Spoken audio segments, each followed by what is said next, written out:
मैं शिवंतर में आप सभी लोगों का स्वागत है, तहे दिल से स्वागत है। सभी लोग ऊंचाई छुआ रहे हैं, बहुत बहुत धन्यवाद। सभी लोग आगे बढ़े, बस इतनी कामना है। और सभी लोग ये बोलते हैं कि सर आप कितने बच्चों को पढ़ाते हैं। सर आप आके देखिए कितने बच्चों को पढ़ाता हूँ मैं। ये दिक्कत ना लीजिए, मैं घरों से वीडियो नहीं बनाता हूँ, घर पे वीडियो बनाता हूँ, पर अभी बना रहा हूँ तो ये मत सोचना बच्चों को नहीं पढ़ाता हूँ। आप बहुत से लोग कहते हैं सर आप इतने छोटे हैं तो इतने कैसे पढ़ाते हैं। किसी की कभी भी लंबाई पर वो नहीं कर सकते हम कौन कितना आगे जा रहा है। ठीक है सर, आपको अगर देखना है तो आप आ सकते हैं फिरोजाबाद और मटसेना। ठीक है सर, आप सभी लोग देख सकते हैं कितने बच्चों को पढ़ा रहा हूँ, कितने बच्चों को नहीं पढ़ा रहा हूँ। ठीक है जैन, और आप सभी लोगों को मैं आज एलसीएम की पूरी क्लास करा चुका हूँ। एलसीएम के मेरे 5 या 6 पार्ट हो गए हैं और अब मैं करा रहा हूँ एचसीएफ।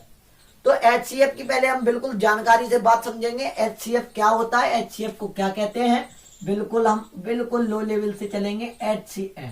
एचसीएफ को हम कहते हैं highest common factor. Highest common factor कहते हैं। और एचसीएफ को हम जीसीडी भी कहते हैं। जीसीडी को हम ग्रेटेस्ट कॉमन डिवीजर भी कहते हैं और मासा कहते हैं, महत्तम समापवर्ती। तो इसके काम हाईएस्ट नाम बड़ा है भैया, दर्शन छोटे हैं इसके। तो आप यहां से बात समझेंगे कि एक 32 और एक 40 है। और फैक्टर का मतलब होता है, देखो ये फैक्टर लिखा है, फैक्टर का मतलब ये होता है, मैंने देखो लासा में बताया था, लोएस्ट कॉमन मल्टीपल। मल्टीपल वो होते हैं जिसका एंड नहीं होता है। मल्टीपल का कभी एंड नहीं होगा सर, मल्टीपल आते जाएंगे और बढ़ते जाएंगे, कभी एंड नहीं होगा।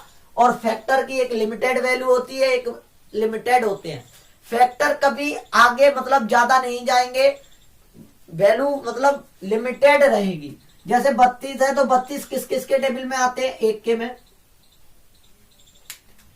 में आते हैं, 2 के में, 4 के में, 8 के में। और बताइए, ऐसे कर लीजिए। देखो 1 के में आते हैं, ठीक है, 2 4 8 16 32, 1 2 4 8 16 32। और ये किन किन के में आते हैं, 1 के में आते हैं, 2 के में आते हैं, 3 के में नहीं आते, 4 के में आते हैं, 5 के में आते हैं, 8 6 के में नहीं आते, 7 के में नहीं आते, 8 के में आते हैं, और 10 के में, और 20 के में, और ये खुद 40 के में। ठीक है सर, तो इतने हो गए। कॉमन का मतलब जो होता है कि 1 और 1 मिल रहा है, इसमें तो 1 1 को मिल रहा है। हाईएस्ट कॉमन लेना, 2 भी मिल रहा है, 4 भी मिल रहा है, 8 भी मिल रहा है, 16 नहीं मिल रहा, और 32 भी नहीं मिल रहा, 40 भी नहीं मिल रहा। तो हमारा सबसे बड़ा कॉमन मल्टीपल क्या आया, 8। तो आप सभी लोग जाने कि 1 2 4 8 कॉमन आया, पर हमें सबसे बड़ा लेना था। 2 संख्याओं से बड़ी कॉमन होती हैं, उसे ही हम एचसीएफ कहते हैं। लिख लीजिए हेडिंग, 2 संख्या में सबसे बड़ी संख्या कॉमन होती है, उसे ही हम एचसीएफ कहते हैं। दोनों संख्याओं में सबसे बड़ी संख्या कॉमन होती है, उसे ही हम एचसीएफ कहते हैं। 2 संख्याओं में कॉमन होती है, उसे ही हम एचसीएफ कहते हैं। तो आपको बात समझ में आया, तो ये मिटा दे रहा हूं मैं, एचसीएफ बच्चों वाली चीजें हैं ये। तो आप एक बात देखना कि जब जो 32 और 40 आया, तो 32 और 40 का मतलब कैसे लिखे गए, 32 और 40 ऐसे लिखे गए कि 8 तो भैया कॉमन रहना ही है, 8 चौके 32, और ये रह गए 8 पन्ना 40। तो ये जो ये है इसी को हम क्या कहते हैं, एचसीएफ कहते हैं। इसी को हम क्या कहते हैं, एचसीएफ।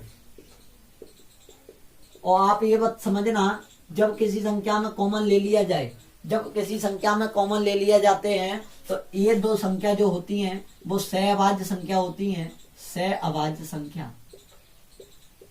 क्योंकि इन दोनों में फिर कोई कॉमन नहीं बचता है, इन दोनों में कोई कॉमन नहीं बचता है। इन दोनों संख्याओं का मासा क्या आएगा, फिर 1 आएगा। तो हम सभी लोग जानते हैं, आगे बढ़ते हैं हम। अब 1 तो बचेगा। अब आप ये ध्यान रखना कि जब एक बचेगा तो आप यहां से ध्यान रखना, दो संख्याओं का HCF मान लो H है, दो संख्याओं का HCF H है।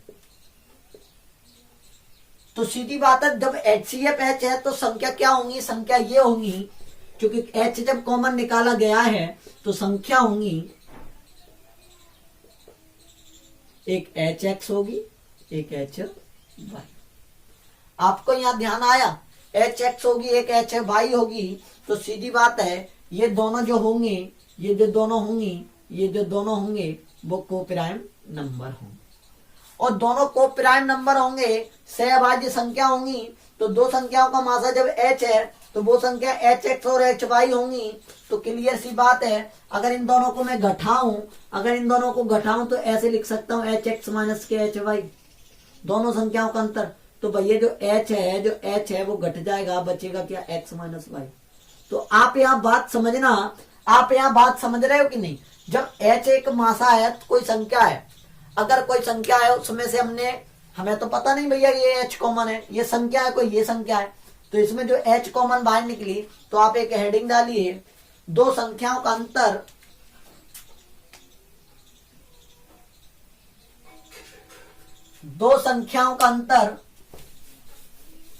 हेडिंग में लिखिए, दो संख्याओं का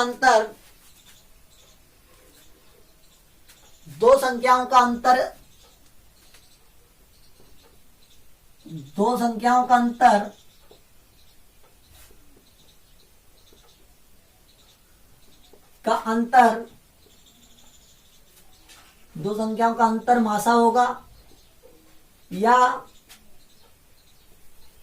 होगा या उस अंतर का कोई गुणनकर या उस अंतर का कोई गुणनखंड।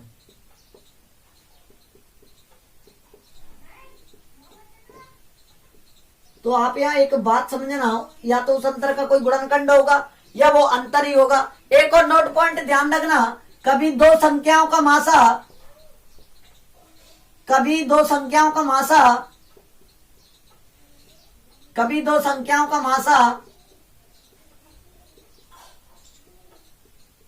उनके अंतर से बड़ा नहीं हो सकता, कभी भी उनके अंतर से बड़ा नहीं होगा भैया, अंतर से बड़ा नहीं हो सकता। आपको ध्यान है कि नहीं, कभी भी अंतर से बड़ा नहीं आएगा, मासा छोटा ही रहेगा,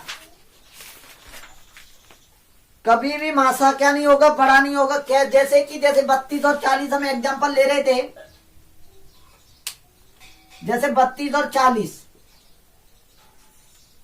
तो 32 और 40 का अगर हम घटाएंगे तो बचेंगे 8, या तो ये 8 होगा या इसका कोई गुणनखंड होगा। तो क्लियर सी बात है, फिर देखेंगे 8 के भाग देके, 8 चौके 32,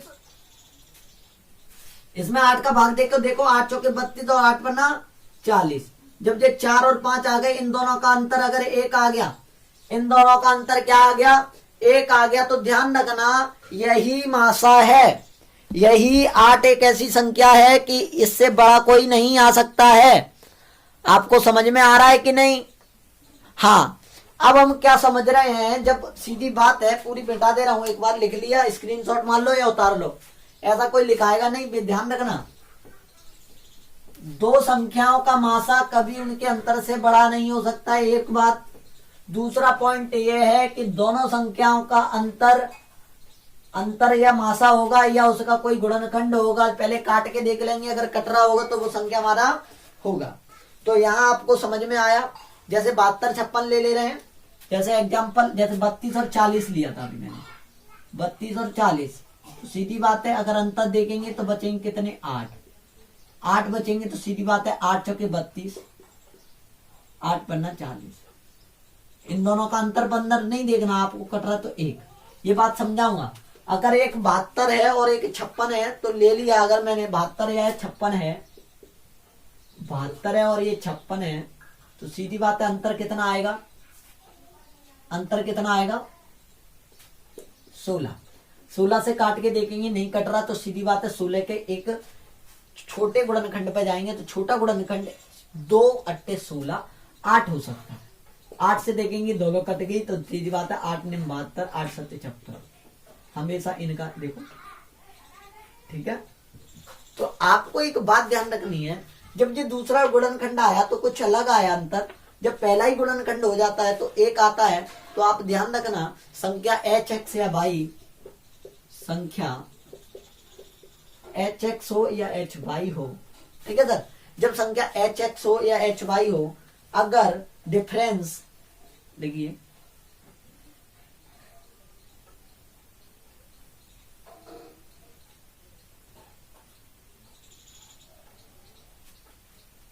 अगर एच एक्स और एच वाई अगर दोनों संख्याएं को प्राइम नंबर है, सहभाज्य, इन दोनों में कोई गुणनखंड नहीं, इन दोनों में कोई क्या नहीं है, कॉमन नहीं है, इन दोनों में कोई कॉमन नहीं होगा, इन दोनों में कोई कॉमन नहीं होगा, इन दोनों संख्याओं में एक और बात ध्यान रखना, कोई भी संख्या आसपास वाली आती है, जैसे 16 17 का मासा, तो सीधी बात है इन दोनों में कोई कॉमन नहीं होगा तो HCF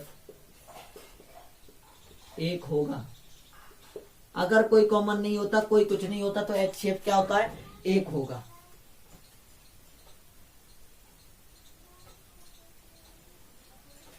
तो आप यहां एक बात और ध्यान रखना, जब HX और HY होगी तो हम लेंगे ऐसे ही तो करेंगे HX माइनस वाई। तो ध्यान रखना जो x माइनस वाई है, जो AX माइनस वाई है, अगर इसका इधर लिखना, अगर इसका x माइनस वाई का अगर अंतर x माइनस वाई बराबर 1 आ रहा है तो मासा हमारा h हो जाएगा।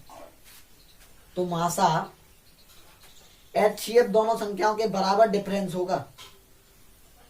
हाँ, HCF जो होगा वो डिफरेंस के बराबर होगा, जो भी होगा, और ये HCF होगा दोनों डिफरेंस के एक फैक्टर होगा। जो ये वाला HCF माना जाएगा वो HCF इन दोनों डिफरेंस के कोई गुणनखंड होगा, HCF का कोई गुणनखंड होगा। मतलब ये कहने वाली बात ये है कि हम भाग दे के देखेंगे 8 चौके 32 8 पन्ना 40, तो यहाँ 1 आया, और जैसे ही हमने 16 लिया, जैसे ही हमारा अंतर 16 आया, 16 का भाग दिया हमने, 16 चौके 64, 16 नहीं जा रहा, तो क्लियर सी बात है इसका कोई दूसरा गुणनखंड होगा। बस इतना समझना है आपको, और कुछ नहीं समझना है। अब लिखिए, दो संख्याओं का HCF कभी भी उनके डिफरेंस से बड़ा नहीं होता है। सबसे पहली बात तो यही है। अब केस फर्स्ट, अब हम चलते हैं HCF कैसे करेंगे। सबने उतार लिया, सबने समझ लिया, बस अंतर देखना है, अंतर देख के HCF करना है। और छोटे छोटे सवाल आते हैं, ध्यान रखना है, ऐसे बड़े नहीं आएंगे। आप बेवकूफी करो, सर इतने का इतना LCM आ रहा है, इतना HCF आ रहा है। अगर 99 और 108 ले लें, अगर एग्जाम्पल पहला 99 और 108 ले लें, तो सीधी बात है 99 और 108।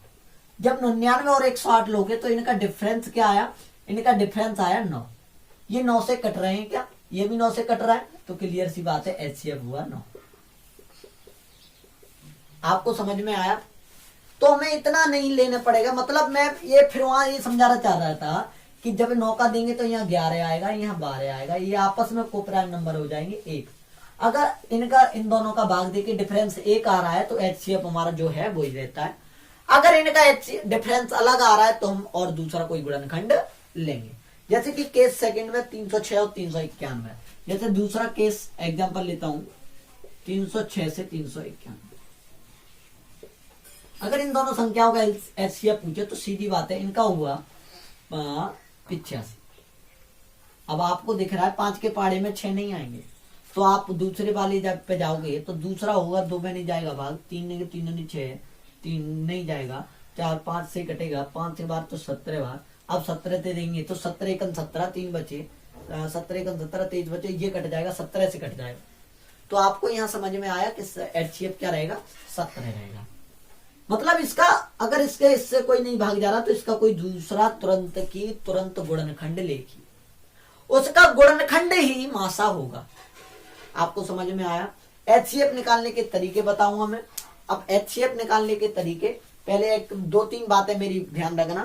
पहले आप इन चीजों को वो करिए, घुमाइए, पढ़िए, और मैं फिर बोल रहा हूं HCF का दो संख्या, अब बात आई तीन संख्या की। सर तीन संख्या का हो तो कैसे करेंगे? हाँ बिल्कुल, तीन संख्या का अगर मान लो 15, 26, 15, 35, 55, तो आप यहाँ बात ध्यान रखना, जो आपस में कम डिफरेंस वाली हो हम उस चीज को लेंगे। जैसे यहाँ भी मान लो 45 का, तो यहाँ 10 का डिफरेंस है तो 10 का देखेंगे, 10 का इसमें नहीं जाता तो इसका दूसरा गुणनखंड लेंगे, 5 लेंगे, 5 का इसमें नहीं जाता, 5 इसका में, 5, तो बस 5 आंसर हो गया। क्लियर सी बात है। तीन हो तो तीन वाले में हम दो संख्याओं वाली कम डिफरेंस वाली वैल्यू लेंगे। जय हिंद। आज मैंने बेसिक क्लास लगाई HCF की, कल कराऊंगा, समझ में आएगी बिल्कुल 101% HCF की क्लास। जय हिंद, वंदे मातरम। सभी लोगों को